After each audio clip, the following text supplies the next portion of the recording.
خداوند یسوع مسیح کے نام میں آپ کی خدمت میں سلامت کرتا ہوں۔ ہم خداوند کا شکر ادا کرتے ہیں کہ خداوند نے ایک بار پھر ہمیں یہ فضل بخشا ہے کہ ہم اس کے کلام کو سیکھ سکیں۔ میرے عزیزو، یہ ویڈیو کافی تاخیر کا شکار ہوئی ہے، اس کے لیے ہم آپ سے معذرت خواہ ہیں۔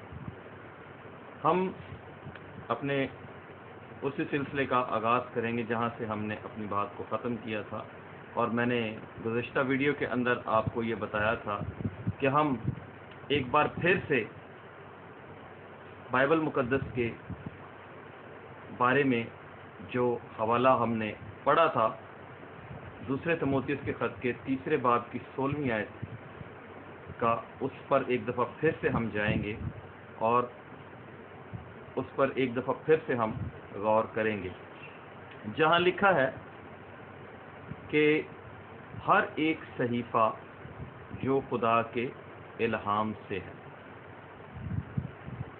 ہر ایک صحیفہ جو خدا کے الہام سے ہے۔ میرے عزیزو، اگر ہم صرف یہ مانیں یا صرف اس بات کو مانیں کہ ہر ایک صحیفہ خدا کے الہام سے ہے اور خدا نے ہر ایک بات جو اپنے نبیوں کے ذریعے سے کہی، چاہے وہ ڈائریکٹلی کہی جس کو ہم ڈائریکٹ ریولیشن کہتے ہیں، اور انڈائریکٹ ریولیشن یعنی کہ خدا نے انسان، اگر کسی نے لکھنے کی خواہش ظاہر کی کہ خدا کے کلام کو لکھے، خدا کی باتوں کو لکھے، تو خدا نے اس میں جو ہے وہ اس شخص کی رہنمائی کی۔ یہ انڈائریکٹ ریولیشن ہے۔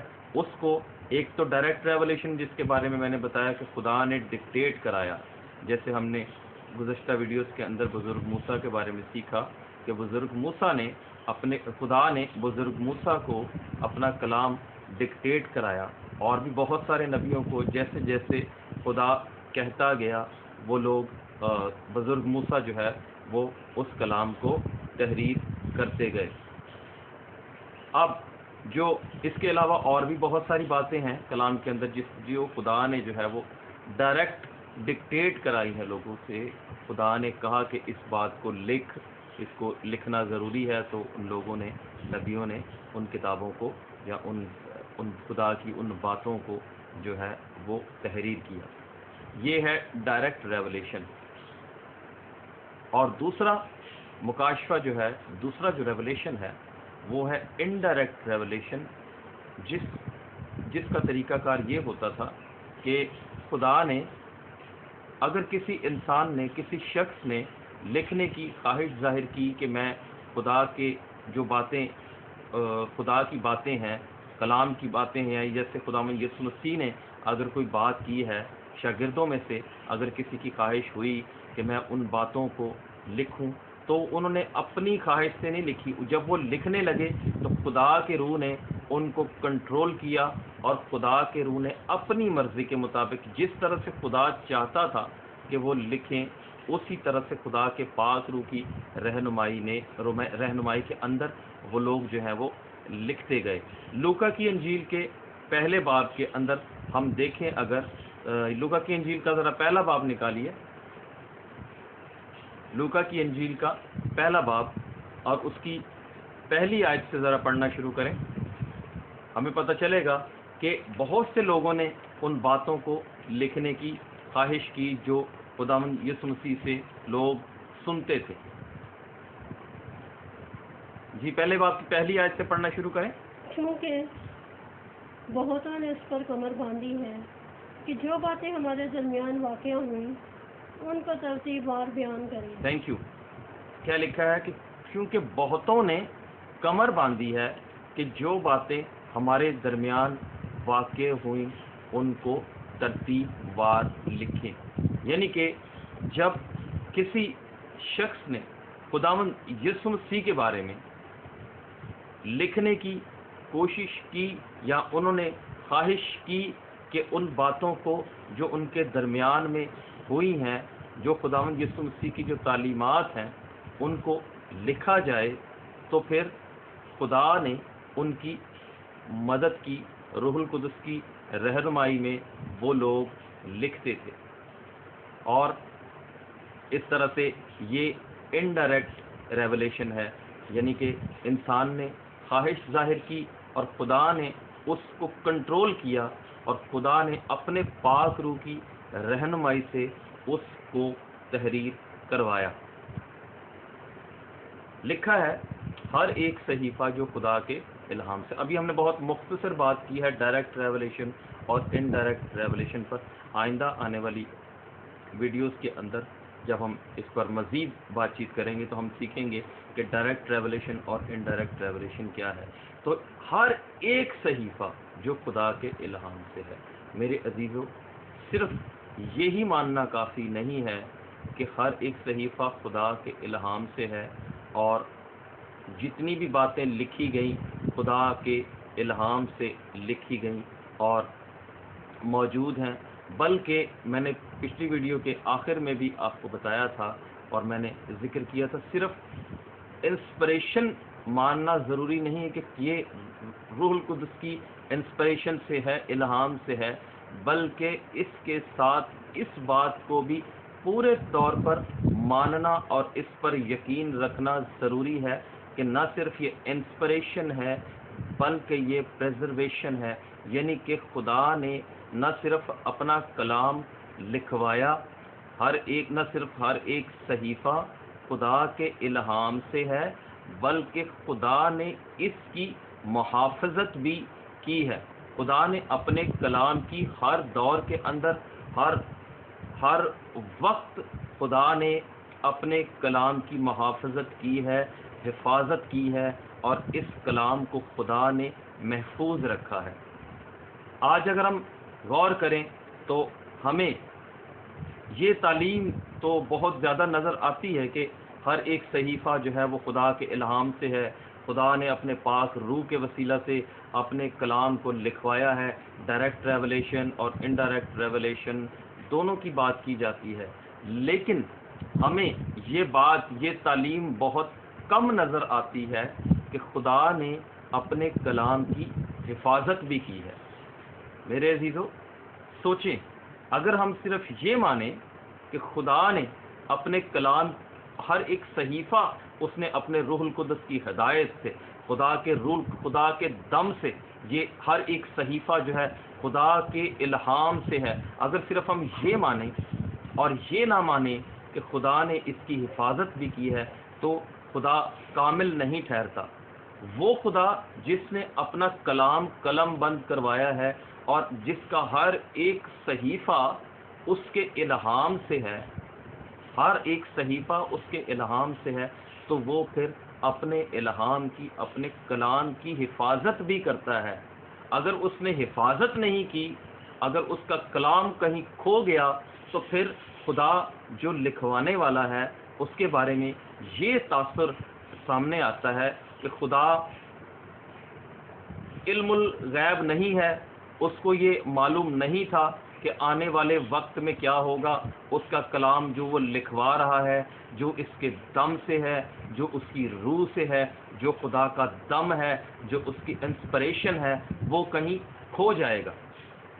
یہ تعلیم ہمیں نظر نہیں آتی ہے، لیکن جب ہم بائبل مقدس کا مطالعہ کرتے ہیں تو ہمیں پتہ چلتا ہے کہ نہ صرف خدا نے اپنا کلام جو ہے اپنے روح القدس کے وسیلہ سے تحریر کروایا، نہ صرف یہ خدا کے دم سے ہے، بلکہ خدا اس کی حفاظت بھی کرتا ہے، اس نے اس کی حفاظت بھی کی ہے، بلکہ خدا نے اس کی حفاظت کی ذمہ داری بھی لی ہے۔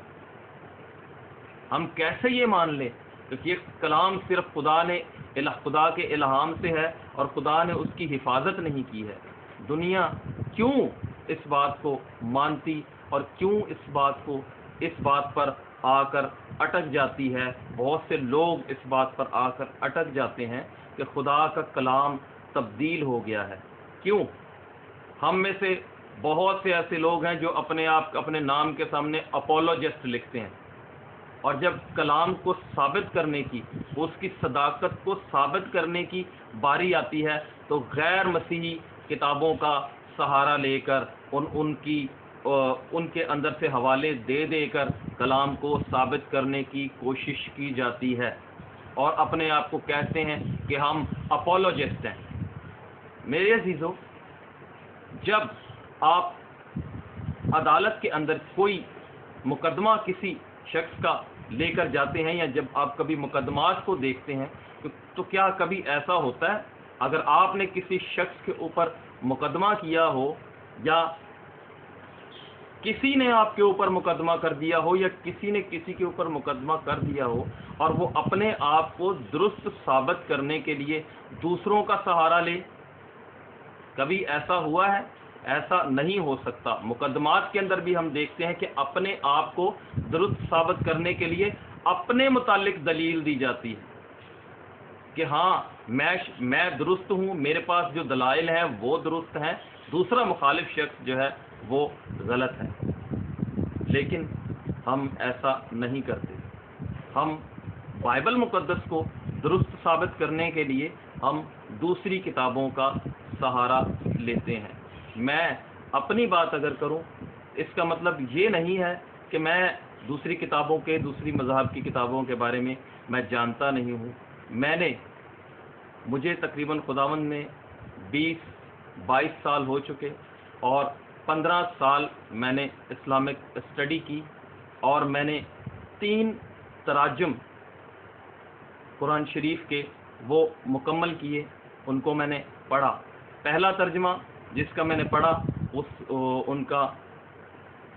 ان صاحب کا، ان شخصیت کا پورا نام جن کا میں نے ترجمہ پڑھا وہ بریلوی تھے، اور ان کا جو قرآن شریف تھا، ان کا جو ترجمہ تھا وہ تھے مولانا اعلیٰ حضرت امام مولانا محمد احمد رضا خان قادری بریلوی رحمۃ اللہ علیہ۔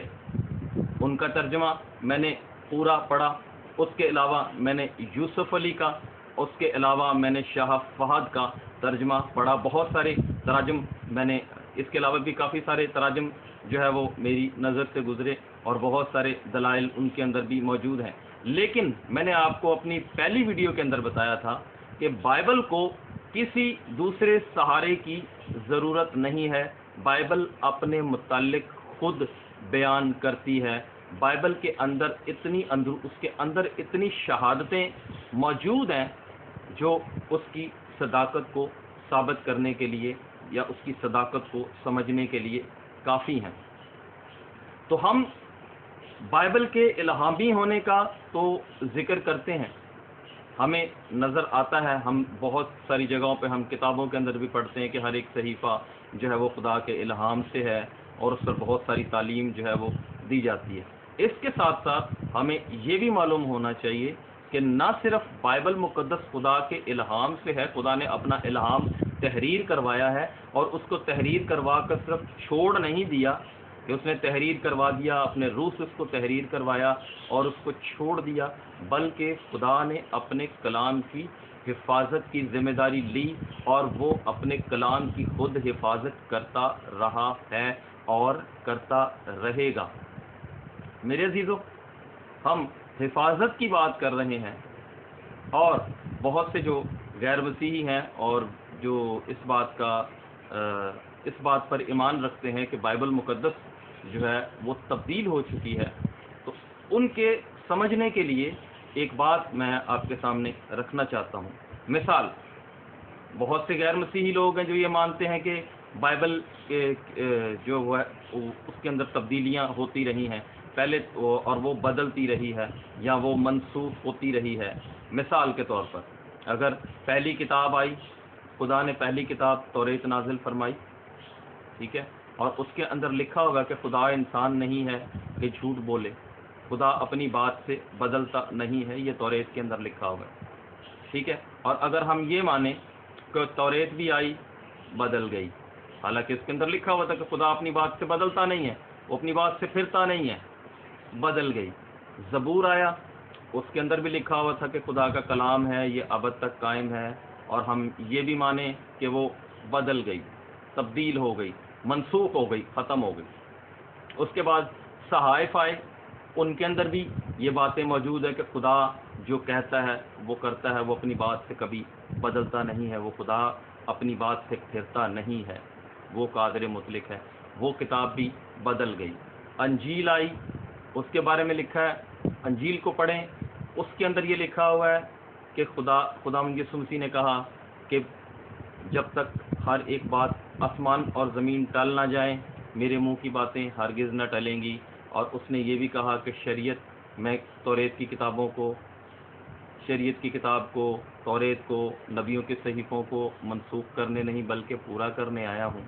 اس کے اندر بھی لکھا ہوا ہے کہ یہ تبدیل نہیں ہو سکتی، وہ بھی بدل گئی. یعنی کہ خدا اپنے کلام کی حفاظت نہیں کر سکا. جب خدا ان کتابوں کی حفاظت نہیں کر سکا، نہ اس نے توریت کی حفاظت، نہ اس نے زبور کی حفاظت کی، نہ اس نے صحائف کی حفاظت کی، پھر انجیل کی بھی حفاظت نہیں کی، وہ بھی بدلتی رہی، یہ تبدیلیاں آتی رہیں، تو یہ کیسے ممکن ہے کہ خدا اپنے کلام کی حفاظت نہ کرتا ہو؟ ہم اس خدا پر کیسے بھروسہ کر سکتے ہیں جو اپنے کلام کو محفوظ نہ رکھ سکتا ہو؟ مثال، ہم ایک نئی گاڑی خریدتے ہیں اور اس کے لیے ہم ایک چوکیدار رکھتے ہیں اور وہ گاڑی چوری ہو جاتی ہے. پھر ہم ایک اور گاڑی خریدتے ہیں، چوکیدار کہتا ہے فکر نہ کرو اب یہ چوری نہیں ہوگی، وہ بھی چوری ہو جاتی ہے. پھر ایک اور خریدتے ہیں، وہ بھی چوری ہو جاتی ہے. کیا ہم اس چوکیدار کے اوپر اعتبار کریں گے؟ ہرگز نہیں کریں گے. اگر اسی طرح سے خدا کا کلام آتا رہا اور تبدیل ہوتا رہا، ہم یہ کہتے ہیں اب نہیں ہوگا، یہ آخری ہے. توریت والے بھی کہتے تھے یہ تبدیل نہیں ہوگا، پھر اس کے بعد زبور میں بھی آیا جی یہ تبدیل نہیں ہوگا، صحائف میں بھی آیا یہ تبدیل نہیں ہوگا، انجیل میں بھی آیا تبدیل نہیں ہوگا، وہ بھی تبدیل ہو گئی. تو پھر ہم کیسے خدا پر بھروسہ کر سکتے ہیں؟ ہم اس خدا پر بھروسہ نہیں کر سکتے کیونکہ وہ اپنے کلام کی حفاظت نہیں کر سکتا، وہ خدا نہیں ہے. لیکن میرے عزیزو، جب ہم بائبل مقدس کا مطالعہ کرتے ہیں تو ہمیں یہ پتہ چلتا ہے کہ خدا نہ صرف ہر ایک صحیفہ خدا کے الہام سے ہے بلکہ خدا اپنے کلام کی حفاظت بھی کرتا ہے. عام طور پر جب ہم بائبل مقدس کے بارے میں وعظ سنتے ہیں، ہمارے گرجا گھروں کے اندر جب ہمیں بائبل مقدس کے بارے میں تعلیم دی جاتی ہے یا کتابیں جو بائبل مقدس پر تحریر کی جاتی ہیں، ان کے اندر عام طور پر یہ تاثر پایا جاتا ہے کہ اس دور کے لوگ جو تھے، خداوند یسوع مسیح کے زمانے کے لوگ یا اس سے پہلے کے دور کے لوگ، ان کتابوں کے اندر اور ہماری گرجا گھروں کی عام طور پر جو خادم تعلیم دیتے ہیں، ان کی تعلیم سے یہ تاثر پایا جاتا ہے کہ وہ لوگ بائبل کو، کلام مقدس کو پڑھنے والے نہیں تھے، وہ بس عام لوگ تھے، وہ غریب لوگ تھے اور وہ بائبل کو پڑھتے نہیں تھے، بس جو کچھ ان کو سنا دیا جاتا تھا وہ اسی پر یقین کرتے تھے. اور بائبل مقدس کے جو صحائف تھے، جو کتابیں تھیں، وہ صرف وہ ایک ہی جگہ پر پڑھی ہوتی تھی اور ان کو صرف یہودی جو ہے وہ استعمال کرتے تھے. صرف وہی جو ہے صحائف تھے جو اصل میں ان کے ہاتھ، یسایہ نبی کے ہاتھ کے لکھے ہوئے تھے، بزرگ داؤد نبی کے ہاتھ کے لکھے ہوئے تھے، بزرگ موسیٰ کے ہاتھ کے لکھے ہوئے تھے. صرف وہی موجود تھے، انہی کو پڑھا جاتا تھا. اور عام طور پہ کوئی شخص جو ہے وہ دوسرا شخص، کوئی عام شخص ان کتابوں کی پہنچ تک اس کی دسترس نہیں تھی، وہ ان کتابوں تک پہنچ نہیں سکتا تھا. ہمیں عام طور پر یہی تاثر دیا جاتا ہے. لیکن میں نے کہا کہ خدا اپنے کلام کی حفاظت کرتا ہے. خدا نے شروع سے ہی اپنے کلام کی حفاظت کی. اور دوسری بات ہم یہ سیکھ رہے ہیں کہ کلام مقدس، کتاب مقدس خداوند یسوع مسیح کے دور میں بھی موجود تھی اور عام لوگوں کی دسترس میں تھی، اور عام لوگ اس کتاب مقدس کا مطالعہ کرتے تھے. نہ صرف کتاب مقدس، صرف یہودی لوگ کتاب مقدس کا مطالعہ کرتے تھے، بلکہ عام لوگ، عوام بھی، ان تک بھی، ان کے پاس بھی کتاب مقدس موجود تھی اور وہ ان کو پڑھتے تھے. ہمیں عام طور پہ ہماری سیمنریز کے اندر، دنیا بھر کے اندر بہت سی ایسی سیمنریز ہیں جن کے بڑے بڑے نام ہیں، وہ صرف یہ سکھاتی ہیں کہ ہر ایک صحیفہ جو خدا کے الہام سے ہے، تو صحیفہ جو اصل جو کتاب مقدس ہے وہ صرف اور صرف اوریجنل آٹوگرافس ہیں، یعنی کہ وہی اصل ہے جو داؤد، موسیٰ، یسایہ نبی اور جتنے بھی انبیاء ہیں ان کے ہاتھوں کی لکھی ہوئی ہے، وہی اصل ہے۔ اس کے علاوہ جو دوسری اس کی جو کاپیز ہیں وہ اصل نہیں ہے میرے عزیزو۔ لیکن جب ہم بائبل مقدس کا مطالعہ کرتے ہیں تو ہمیں یہ پتہ چلتا ہے کہ نہ صرف وہ کتابیں اصل تھیں، اوریجنل آٹوگرافس جو یسایہ نبی کے ہاتھ کے، جو داؤد نبی کے ہاتھ کے، جو بزرگ موسیٰ کے ہاتھ کے اور جو دوسرے انبیاء کے ہاتھ کے لکھے ہوئے تھے، صرف وہ اصل ہے، بلکہ جو ان کی کاپیز کی گئیں اور ان کے تراجم جو درست طریقے سے کیے گئے، جو وفاداری کے ساتھ کیے گئے، وہ بھی وہی درجہ رکھتے ہیں جو اصل آٹوگرافس یا اصل ہاتھ کی لکھی ہوئی رائٹنگز ہیں یا اوریجنل مینuscripts جو ہیں ان کی اہمیت ہے تراجم کی، اور ان اوریجنل آٹوگرافس کی جو کاپیز ہیں ان کی بھی وہی اہمیت ہے جو اوریجنل کی ہے۔ ہم ذرا دیکھیں گے کہ یہ بات کہاں تک درست ہے، کیا واقعی ہی اس دور میں خداوند یسوع مسیح کے دور میں کتاب مقدس موجود تھی اور خداوند یسوع مسیح نے کچھ کہا کتاب مقدس کے بارے میں؟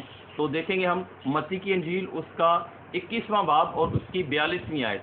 جی ذرا جلدی سے پڑھیے۔ یسوع نے ان سے کہا، کیا تم نے کتاب مقدس میں کبھی نہیں پڑھا کہ جس پتھر کو معماروں نے رد کیا وہی کونے کے سرے کا پتھر ہو گیا؟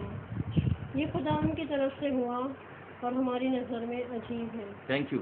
یہاں خداوند یسوع مسیح خود فرما رہے ہیں اور یہ بائبل میں سے حوالہ پڑھا گیا ہے جہاں لکھا ہے خداوند یسوع نے ان سے کہا کہ کیا تم نے کتاب مقدس میں کہیں نہیں پڑھا؟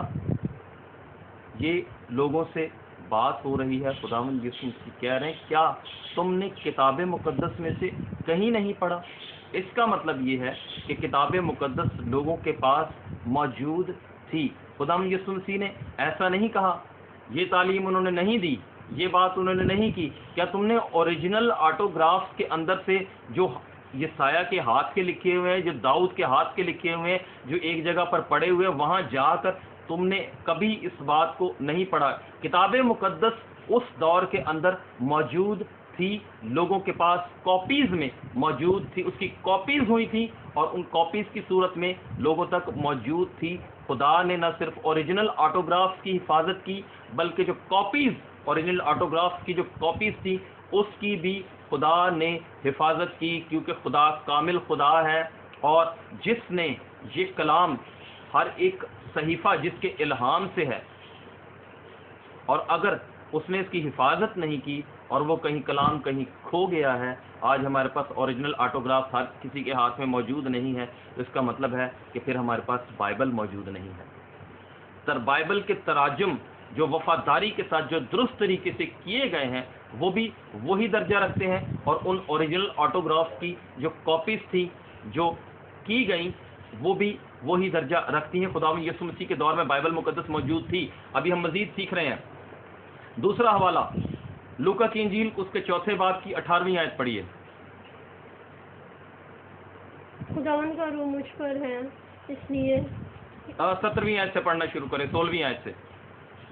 اور وہ ناصرت میں آیا جہاں اس نے پرورش پائی تھی، اور اپنے دستور کے موافق سبت کے دن عبادت خانہ میں گیا اور پڑھنے کو کھڑا ہوا، اور یسایہ نبی کی کتاب اس کو دی گئی، اور کتاب کھول کر اس نے وہ مقام نکالا جہاں یہ لکھا تھا کہ خدا ان کا روح مجھ پر ہے، اس لیے کہ اس نے مجھے غریبوں کو خوشخبری دینے کے لیے مسا کیا، اس نے مجھے بھیجا ہے کہ قیدیوں کو رہائی اور اندھوں کو بینائی پانے کی خبر سناؤ۔ Thank you.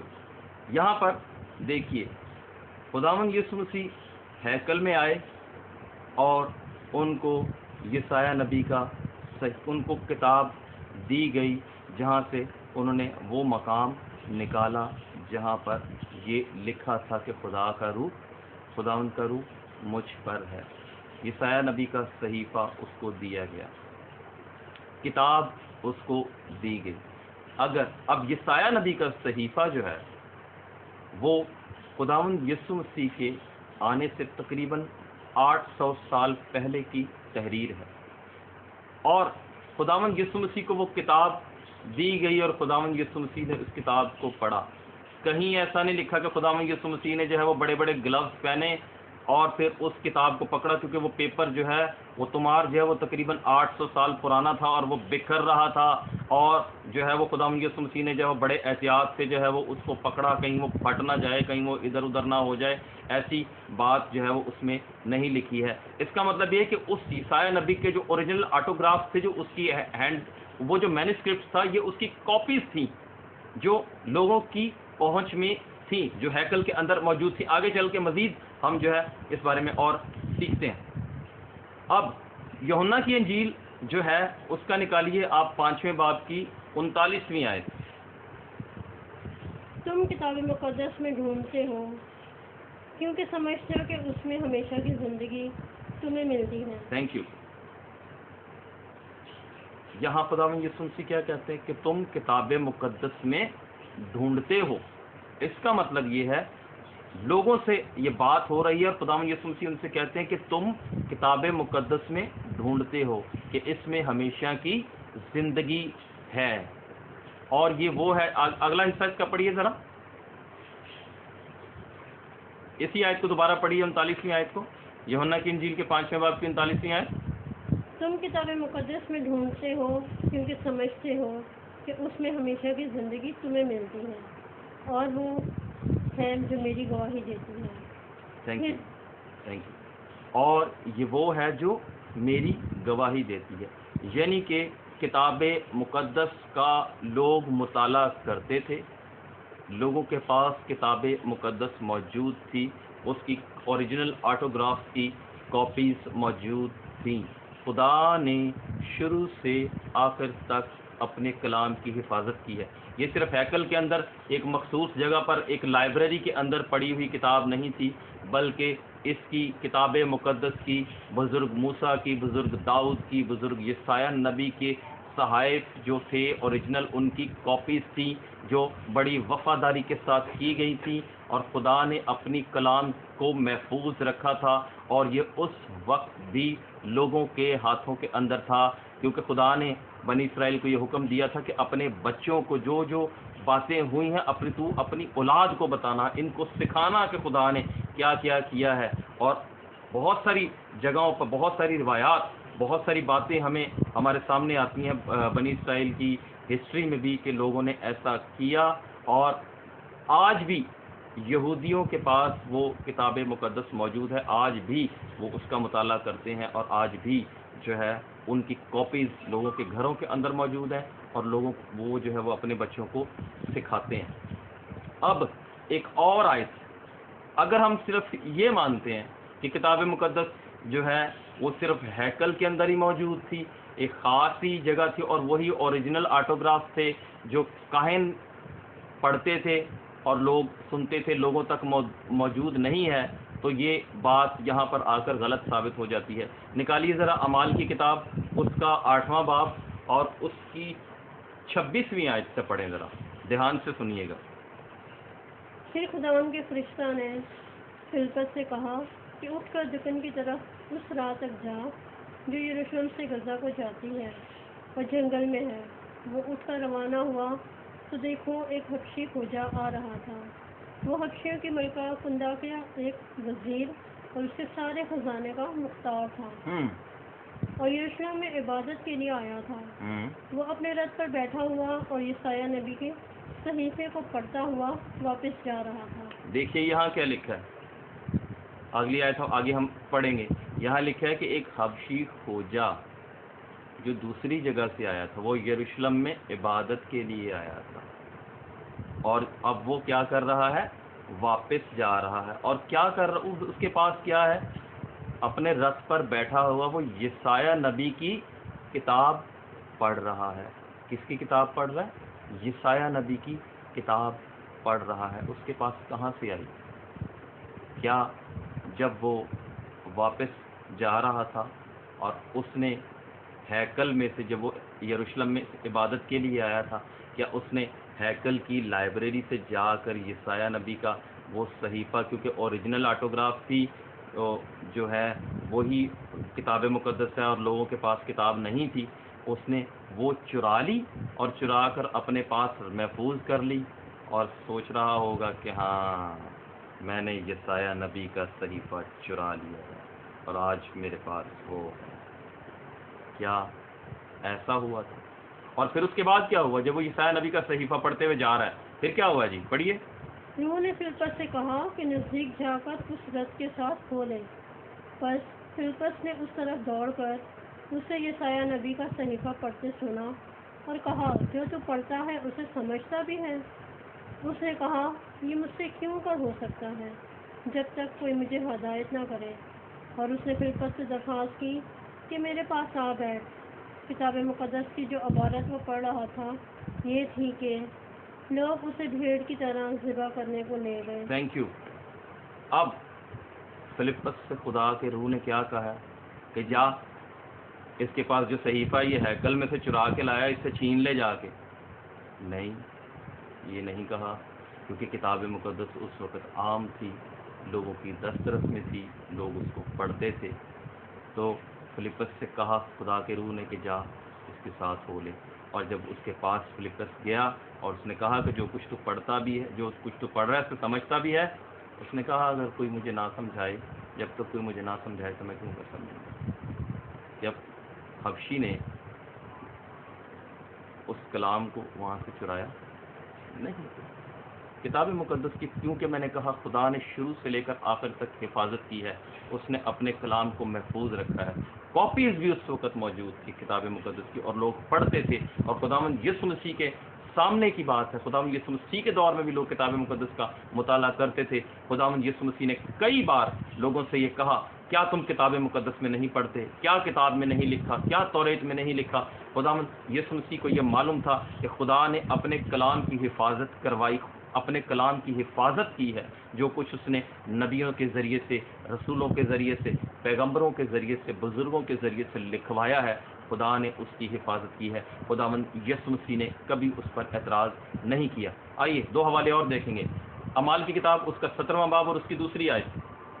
اور پولس اپنے دستور کے موافق ان کے پاس گیا اور 3 سبتوں کو کتاب مقدس سے ان کے ساتھ بحث کی۔ کہاں سے بحث کی 3 سبتوں کے بارے میں؟ کتاب مقدس میں سے، یعنی کہ کتاب مقدس اس وقت موجود تھی، کاپیز موجود تھی، صرف اوریجنل آٹوگرافز ہی، وہ صحائف نہیں ہے، وہ خدا کا کلام نہیں ہے۔ اس کے بعد جتنی کاپیز ہوئیں وہ بھی خدا کا کلام ہے۔ خدا نے اپنے کلام کی حفاظت کی ہے اور خدا اپنے کلام کی آج تک حفاظت کرتا آ رہا ہے۔ ایسا نہیں ہو سکتا کہ خدا نے اپنا کلام تحریر کروایا ہو لوگوں کے لیے، انسانوں کے لیے، تمام بنی نوع انسان کے لیے، اور اس کے بعد وہ کلام کہیں کھو گیا اور خدا کو پتہ ہی نہیں ہے۔ خدا ایسا خدا نہیں ہے، وہ قابل اعتبار، قابل اعتماد خدا ہے۔ اس پر ہم پورے طور پر بھروسہ کر سکتے ہیں کہ وہ نہ صرف اپنے کلام کو نازل کرنے میں سچا اور عادل ہے، بلکہ اپنے کلام کی حفاظت کرنے میں بھی وہ پورا اختیار اس کو ہے۔ وہ اپنے کلام کی پوری حفاظت کر سکتا ہے اور کرتا ہے۔ ایک آیت ہم اور پڑھیں گے، اعمال کی کتاب کے 17ویں باب کی 11ویں آیت۔ اور یہ لوگ تسنیکے کے یہودیوں سے نیک ذات تھے، کیونکہ انہوں نے بڑے شوق سے اسلام کو قبول کیا اور روز بروز کتاب مقدس میں تحقیق کرتے تھے۔ روز بروز کتاب مقدس میں سے تحقیق کرتے تھے، روز بروز کتاب مقدس میں سے تحقیق کرتے تھے۔ کتاب مقدس ان کے پاس موجود تھی۔ مسٹر اپولوجسٹ، جو اپنے آپ کو اپولوجسٹ کہتے ہیں اور دوسری کتابوں میں سے بائبل مقدس کو ثابت کرنے کی کوشش کرتے ہیں اور کہتے ہیں کہ ہم اس میں سے اس لیے ثابت نہیں کر سکتے کیونکہ لوگ یہ مانتے ہیں کہ وہ بدل گئی ہے۔ ارے لوگ یہ مانتے ہیں کہ کتاب بائبل بدل گئی ہے، آپ تو نہیں مانتے؟ کیا آپ کا بھی یہی ایمان ہے کہ بائبل بدل گئی ہے؟ آپ کتاب مقدس کا مطالعہ نہیں کرتے، آپ صرف کتاب مقدس کو ثابت کرنے کے لیے دوسروں کا سہارا لیتے ہیں، دوسروں کا سہارا لے کر کتاب مقدس کو ثابت کرنے کی کوشش کرتے ہیں۔ آپ اپنی کتاب کو پڑھیں، بائبل مقدس کے اندر ایسے کئی دلائل موجود ہیں جس سے یہ ثابت ہوتا ہے کہ بائبل مقدس ہی خدا کا کلام ہے۔ بائبل مقدس لا تبدیل کتاب ہے، اس میں کوئی تبدیلی نہیں کر سکتا، کیونکہ خدا نے اپنے کلام کی محافظت کا ذمہ خود اٹھایا ہے، اور خدا ہی اپنے کلام کی حفاظت کرتا ہے۔ تو جو ٹرانسلیشن وفاداری کے ساتھ، نہ صرف مینوسکرپٹ کی کاپیز جو اوریجنل آٹوگراف سے کی گئی، بلکہ بائبل مقدس کے وہ تراجم جو وفاداری کے ساتھ کیے گئے، وہ بھی وہی درجہ رکھتے ہیں جو اوریجنل آٹوگراف کا ہے۔ اگر ہم یہ بات نہیں مانتے تو اس کا مطلب یہ ہے کہ ہمارے پاس بائبل موجود نہیں ہے۔ اگر ہمارے پاس بائبل ہی موجود نہیں ہے تو ہم پھر کس طرح سے اس کی تعلیم کو حاصل کر سکتے ہیں؟ کیسے پھر ہم اس بات کو مان سکتے ہیں کہ ہر ایک صحیفہ جو خدا کے الہام سے ہے وہ تعلیم اور الزام اور اصلاح کے لیے جو ہے وہ ضروری ہے؟ ذرا پڑھیے اس آیت کو، دوسرا تیموتھیوس اس کا 3 باب کی 16ویں آیت جلدی سے۔ اگر بائبل مقدس ہمارے پاس موجود نہیں ہے، صرف ہم اوریجنل آٹوگراف کو ہی کہیں گے کہ یہی صرف خدا کے صحائف تھے، اور باقی جو دوسرے تراجم ہیں یا اس کی جو کاپیز ہوئی ہیں وہی صرف وہ درجہ نہیں رکھتی، تو ہم اس بات کو سمجھ نہیں سکتے، اور پھر ہم خدا کے کلام کو ثابت کرنے کے لیے دوسروں کا سہارا لیتے رہیں گے۔ جی ذرا پڑھیے دوسرا تیموتھیوس اس کا 3 باب 16ویں آیت۔ ہر ایک صحیفہ جو خدا کے الہام سے ہے تعلیم اور الزام اور اصلاح اور راست بازی میں تربیت کرنے کے لیے فائدہ مند بھی ہے۔ Thank you. تعلیم اور الزام اور اصلاح اور راست بازی میں تربیت حاصل کرنے کے لیے فائدہ مند ہے۔ پھر ہم کیسے تربیت پائیں گے؟ اسی لیے یہ بات ہمیشہ یاد رکھیں، اور خاص طور پر آپ جو اپنے آپ کو اپولوجسٹ کہتے ہیں، میں نام نہیں لے رہا آپ کا، میں چاہتا ہوں کہ آپ کا نام لوں لیکن میں آپ کا نام نہیں لوں گا۔ بائبل مقدس میں سے اسی کی صداقت کو لوگوں کے سامنے بیان کریں۔ میں نے آپ سے پہلے کہا کہ یہ سب کچھ جتنی دوسرے مذاہب کی دوسری کتابوں کی تعلیم ہے میں نے پڑھی ہے، میں جانتا ہوں، لیکن میں نے یہ سیکھا ہے کہ بائبل مقدس اپنی گواہی خود دیتی ہے۔ مسٹر اپولوجسٹ، آپ بائبل مقدس کو پڑھیں اور اس کی صداقت کو بائبل مقدس کے اندر سے بیان کریں، اور اس بات کو اس طرح سے واضح کریں کہ خدا کا کلام جو خدا نے اپنے الہام سے لکھوایا ہے مسٹر اپولوجسٹ، وہ اپنے کلام کی حفاظت بھی خود کرتا ہے۔ ہم نے پچھلی ویڈیو کے اندر یہ سیکھ رہے تھے کہ خدا نے جو ہے وہ کس طرح سے اپنا کلام نازل فرمایا ہے۔ آئندہ آنے والی ویڈیوز کے اندر ہم اس کا ذکر کرتے رہیں گے، لیکن ابھی میرے عزیزو 31 تاریخ کو عید پینتیکوست ہے۔ عید پینتیکوست کا دن ہے جب خدا نے اپنے پاک روح کو نازل کیا تھا، جب خدا کا پاک روح نازل ہوا تھا، اس کے اوپر ہم پروگرام کریں گے، اور اس کے بعد ہم اس سلسلے کو جو ہے وہ جاری رکھیں گے۔ اور میں آپ سے درخواست کرتا ہوں کہ جب آپ یہ ویڈیوز دیکھتے ہیں اس کو مکمل طور پر دیکھیں اور اس کو شیئر کریں، تاکہ اوروں تک بھی یہ خدا کا کلام پہنچے اور ہم اور بھی بہت سے لوگ اس سے برکت پا سکیں۔ خداوند آپ کو برکت بخشے، آمین۔